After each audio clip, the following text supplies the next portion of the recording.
Winning casting director, Julie Schubert. Academy Award winner, Allison Janney. She joins us in season 2. Ato Essandoh, who plays Stuart.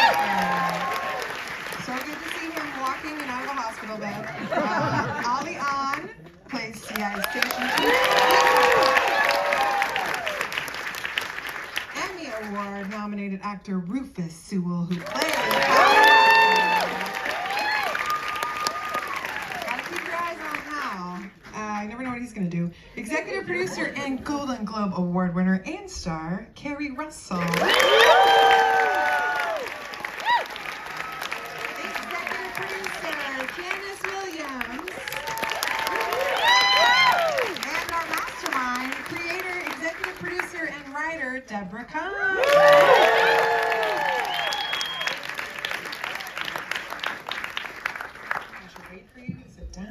Look at this crowd on a Saturday.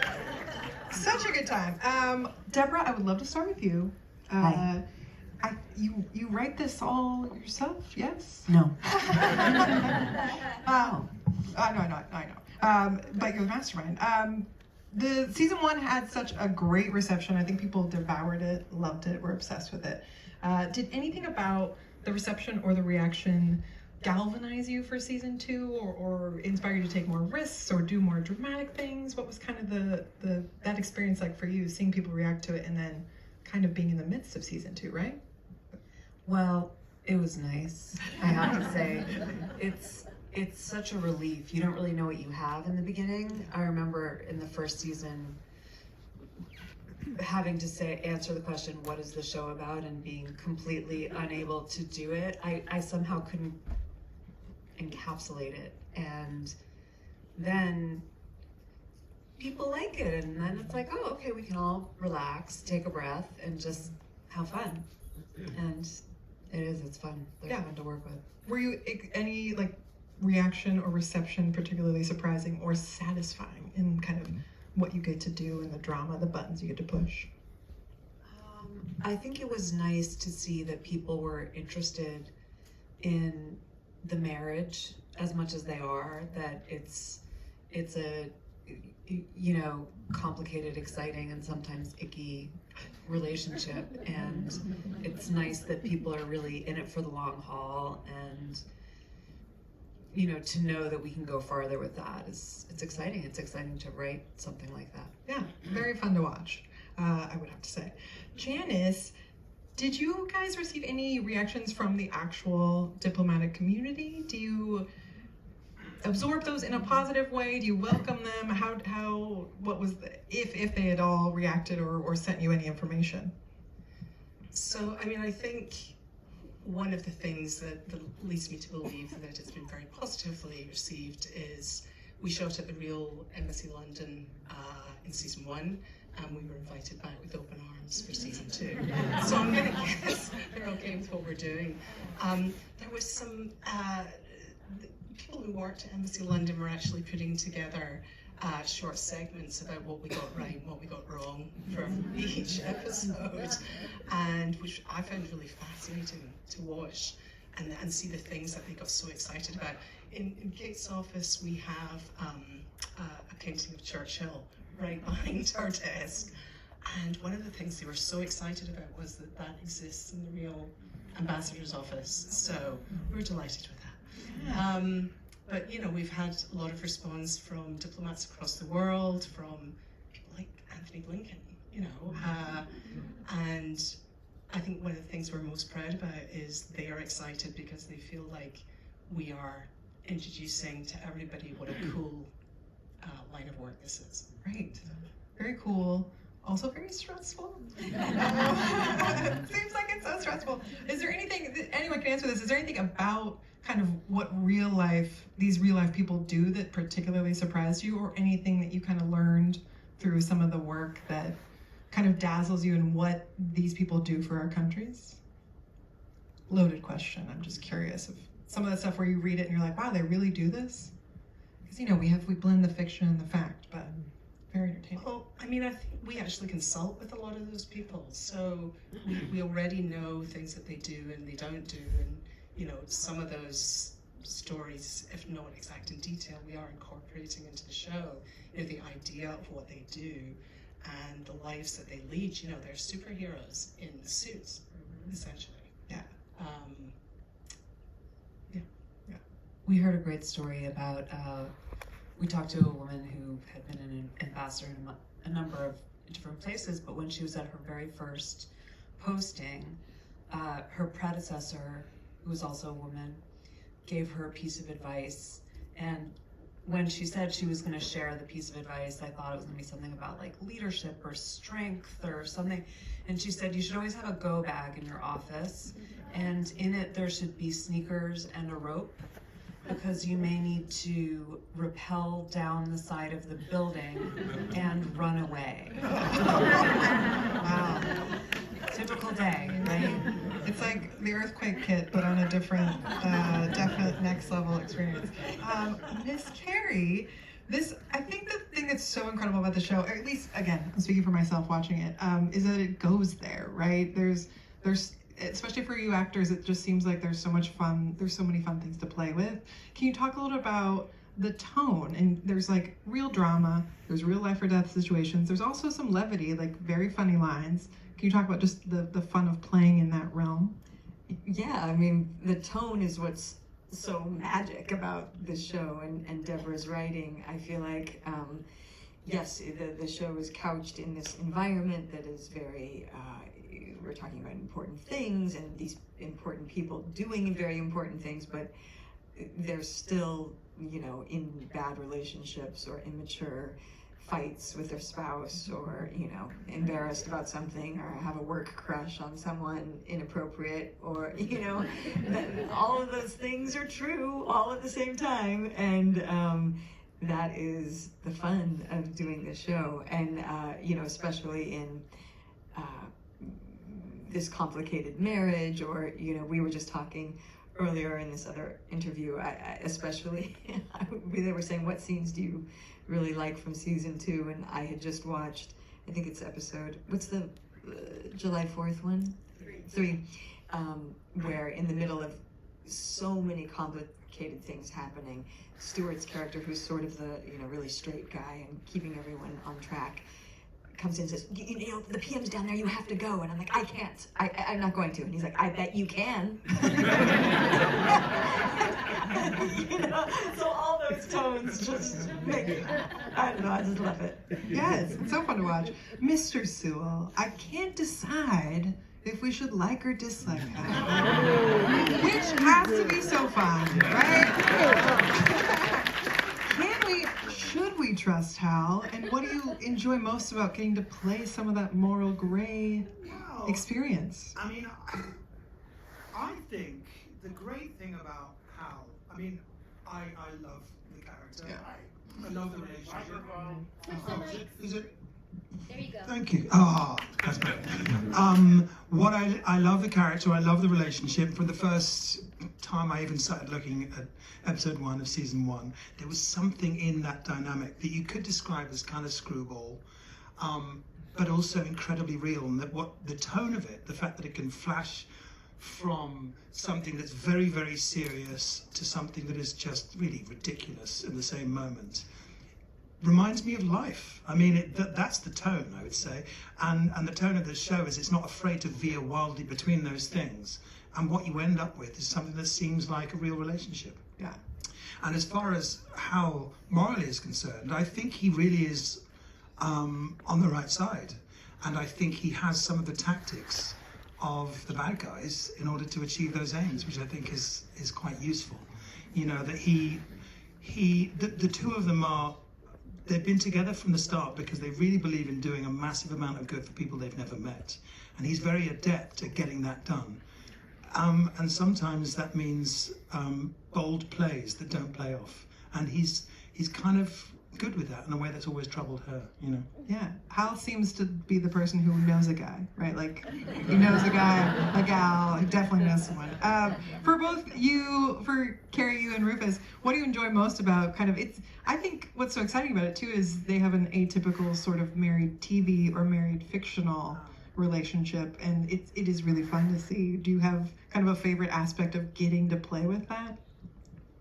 I think they're the scenes we just really most look forward to. They're just so good. They're so, they can be really funny and mean and heartbreaking all in the same scene, and they're just really fun to get. And also, I think that the sense of humor, that when it's funny, it's because we're playing people who think like that. Right. It's not like some stylistic Instagram filter that's been put over it. It's literally about people who think in that way. Right. And when they walk into a room, if they're good at it, they know who's up, who's down, who wants what, and they also know what the joke is. You know, and that's very much part, and I love the scenes when we're eating and fighting and tussling and talking politics and all of these things. And the long scenes where we just get to go at it. I love it. A lot happens in those scenes. A lot of dialogue and a lot of action. Similarly, with complicated dynamics, Allie and Ato. So I'm truly so relieved Stuart gets, you're here with us. Oh, me too. Yeah. Thank you, Deborah Kahn.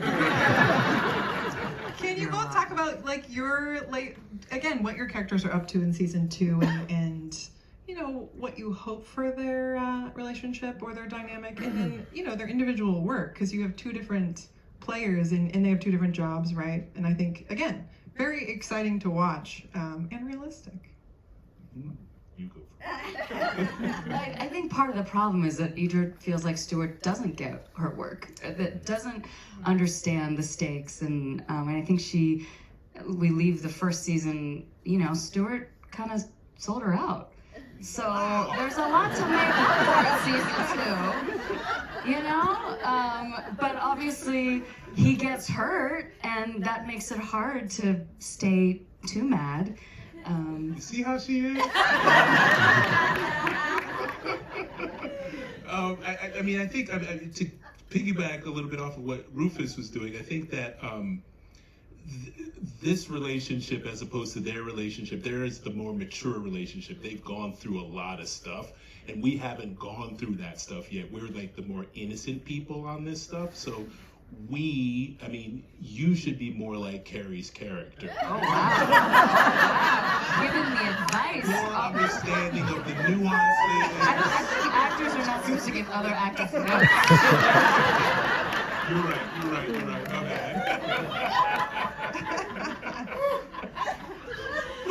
But it's true. They're not even official yet, They're not official. They're sort of like, they were a secret romance that threatened to become legit, and then Stuart betrayed Idra by being like, "Oh, but I'm moving to DC." See, the words that are being used are so dramatic, and so definitive, and that's the problem that Stuart has had. He's just like, can we just talk without this apocalyptic language? And I think, Child of immigrants. This is good though. We can watch this play out over many seasons. I'm fine with that. Miss Janney, welcome. I can't believe I'm here sitting with these guys. I feel like I'm a big fan of the show too, so I'm sitting here like, I can't believe you're sitting believe here I'm with me. It's pretty incredible. This is not normal. Yes. Honestly, the very talented cast, very booked and busy in general. Can you talk about how this came to be? Right time, right place, right month, right role? yeah, I guess. I had watched the whole first season. I think I binged it in one weekend and loved it. I was like, God, it's Deborah and Alex Graves was from my West Wing days, and I thought, God, I wish I could be part of that. And then literally, I think maybe that next week, I don't know when, but I'm going to say it was the next day. but got a call from Deborah saying, would you want to come join us for season 2? And I was like, Duh, yes. Yes, please. I didn't even know. I knew that I was going to be Grace Penn, the vice president. I didn't know what journey she was going to go on or what role she would play. And it turns out it's a very, very complicated, really fascinating role Grace plays in this story. And I can't say everything, as I'm sure all of you haven't binged all 6 episodes. I think you've just seen this episode, right? And they did get to see the scene where you talked to Keri. Oh, right, talk to Keri about her. Yeah, that was so much fun to do.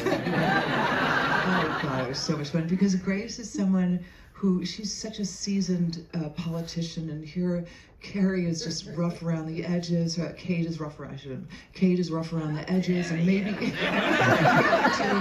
and she's like, I think there's part of her that she sees in herself, so she doesn't like her. You don't like someone, you go, why don't I like them? It's like, oh yeah, because they remind me of me.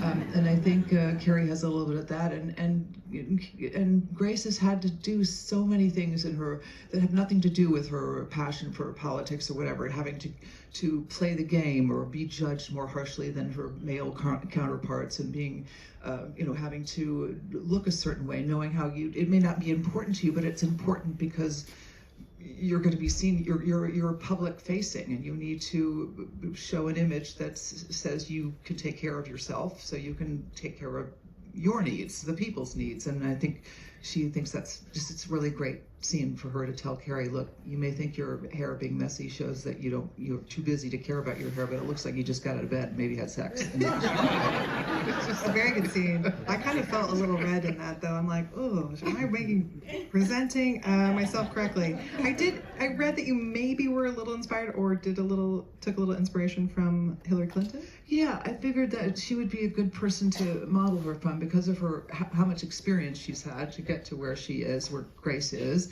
And I think Grace is not, she's a more formal woman than, I was thinking of CJ Craig and thinking, she can't be CJ, she's got to be someone different. So I just thought Hillary was sometimes judged for not being seen as being too friendly or accessible. And I thought that might be where Grace lives a little bit in there, and that she's a little more formal and just, yeah. So I thought that was a good place to start with her. Yeah. Yeah. Excellent, and you will see much more how this unfolds. Pretty bold, a lot of bold stuff happening. Miss Julie, we gotta take a moment for Julie because she is our casting director. I personally feel like casting is such a big deal. Can you talk? I mean, feel free to do a little humble brag here, and or give us some of the, a challenge of an ensemble. If it's a delightful challenge, and then bringing someone like Allison into the fore in season 2. I mean, all of these actors are so incredible, right? I mean, it's just, we're very fortunate to have kind of anyone we wanted. When you have writing like you have on this show, it makes my job so much easier. It's still difficult. It's still very much a subjective, creative, artistic process to make sure not only do these incredible performers fill out the role and add to the role, but that they work really well with each other and they have a great dynamic together. And so that's the fun part. It's the research, the discussions, the joy of it. I love casting. It's so much fun. It's like, you're putting together this great party and you want everybody to get along. And especially you're a chemist or something. Yeah, I'm a chemist. I like that. I failed chemistry in school, but Do you chemistry, I'm good. Yeah. Do you get feedback? Because I think hopefully you can all see. I'm pretty sure this group actually likes each other, which is excellent. But do you get feedback right away from your players here that, oh, this is working really well? Do you get to find out, or do you have to wait until you see the show? Oh no, they're very vocal about it. I think if there was somebody on the set that did not meld well together, I would get a call within 10 minutes and how could you? But I would never do that. I would never ever put anything in this to disrupt the great dynamic that's already in place. Oh, fun. Well, yes, bravo. We are enjoying watching them all. This is probably directed at the ladies. And Deborah, Janice, and Keri probably in particular. Can you talk about kind of shining a specific light on the kind of many double standards that women face in the workplace, I mean, work-life balance, we can always do that, but particularly women in power, and being able to kind of shine a light on those things that are obvious to many of us, but also it's not like a tisk situation, right? It's realistic. I don't know if how you could discuss that, or if it's a point of order in your writing or acting, or if it's just how it is, how these women are in the world. I think the thing that I was focused on when I first started putting the thing together was the idea of how is it possible that people who are experienced, capable, ready, able, aren't necessarily chosen for certain offices, which shall remain nameless. So that the difference, but we see it with men too, frankly, the difference between who's going to be good at a campaign and who's going to be good in the job. The people who are good at the nuance and little nitty-gritty policy details 830 pages into the briefing book are not necessarily the people who are great in front of the camera, and how we as a country balance that dynamic. So it is a woman thing, but I don't think it's unique to women. And then also a lot of the stuff that I felt was important personally, politically, philosophically. I had a lot of great ideas, but then you come up with a story and you get a bunch of characters in it, and you kind of have to let go of all of that and just hope for the best. Yeah, it makes sense. It's a lot of the truth for the characters. For the cast, can you talk a little bit about getting the scripts? I don't know if you get them all at once, or if you get them, or how it works, or kind of your favorite surprises, or if there were gasp moments, or how you receive, Deb and Janice's work. Do you guys want to talk about? Oh no, we can talk about the. Oh yeah. We can talk about the reaction. Right? Yeah, we Say what you did. Yeah, Go so ahead. we don't get them all at once. They roll them out and we read them together, and especially the end of second season, we didn't know. It was redacted. It was redacted. Yeah, even until the table read. Yeah. My reaction to reading the end of the second season was, I've never had this reaction before, ever, reading a script. I read the last page and I threw it. I did the same thing in the read-through.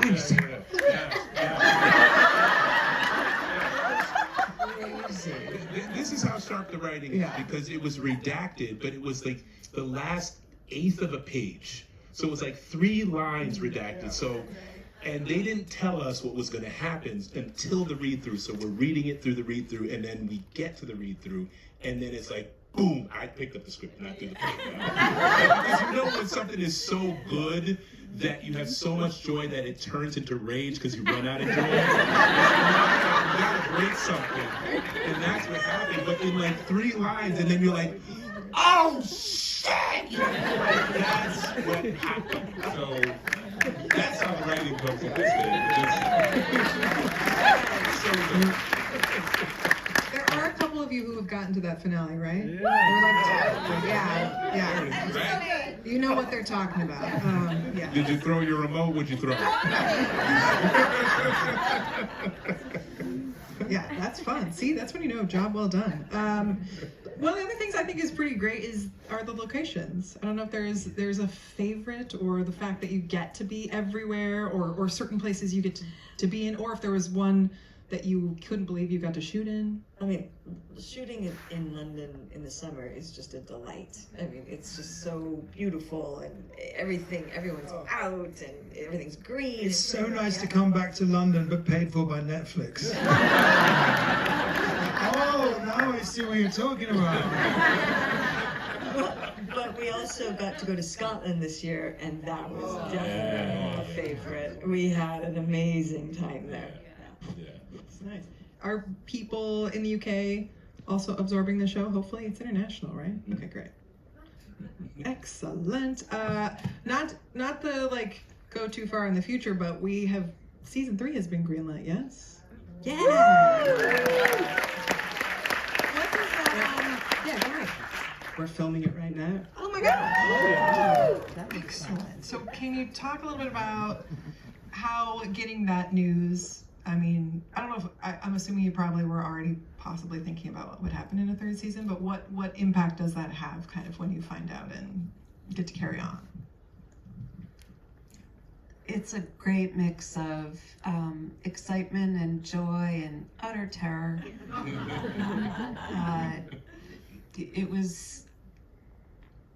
It's really, I don't know, that's it. Man, it's hard. You know, you write a finale like season 2, and you obviously hope you're going to get another season. Otherwise, bloody hell, it's going to be a lot of annoyed people. It's true, but then there's obviously, I could assume with the pressure, right? We got to do just as well as we did last season, which you probably will. She has. Absolutely. It's already quite exciting. That's amazing. For the actors, I always like to ask if there's something you really love watching a fellow cast member do, or if it's something in this second season that you can tease, you know, whether it was a scene partner or someone that you got to see do something pretty fantastic. I mean, for me, it's like everybody. Yeah, I was about to say this. Every it's a masterclass. Sometimes I would just hang out to watch Yeah. Janney work or Roof work. Like everyone is so good, and I learn something every day. Yeah, with everybody, but with Allie, because I got a lot of scenes with Allie, a lot of scenes with Keri, right? And it's like picking between chocolate and chocolate, right? It's like they're both amazing. It's like whoever's you're gonna be acting with is awesome. Allie has a way of like, I love how her character thinks. She's the secretive one because she's CIA, right? But when you're watching it, as the audience member watching the show, you can see what she's thinking in a way that the characters can't, and you're like, oh, you know what I mean? There's something that she does in a moment, like in just the way her eyes shift or something like that, that's absolutely incredible. It's so cool. And I just rewatched it, so I was like, damn, Allie is smashing this shit. Love that. I want to tell you a story about a cast member who's not here. When you said masterclass, Rory Kinnear plays George. And the sort of relationship that the cast have. We were filming for, I think, the last episode of season 2 at a very beautiful location, a sort of event scene. I don't want to say too much about it. And Rory Kinnear never, ever gets a line wrong. He's a machine. Anything, totally. It's really annoying. Pissing us all off. We really want to just ruin it for him. He has a photographic memory, so that's Yeah.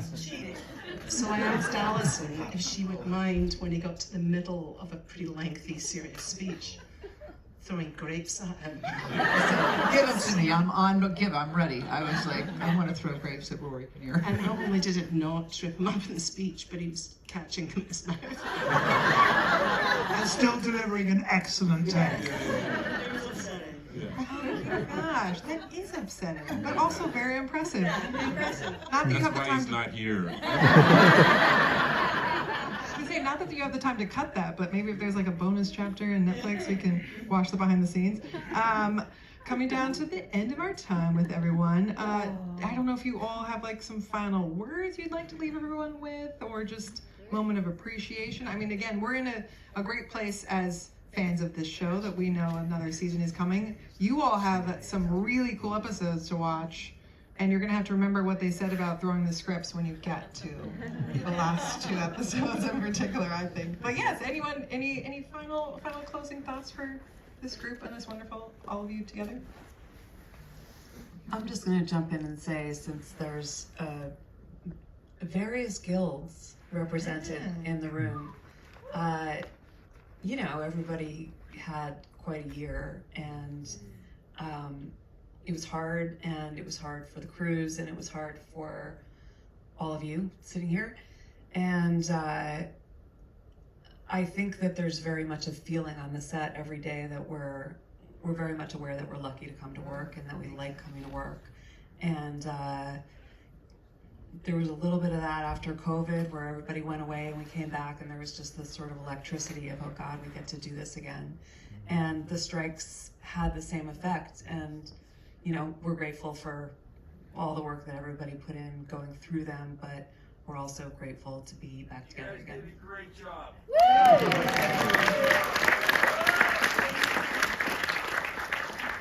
Everyone else, you guys want to follow Deborah? wants to talk about it. Well, I thank all you guys for coming out tonight. Again, you told us very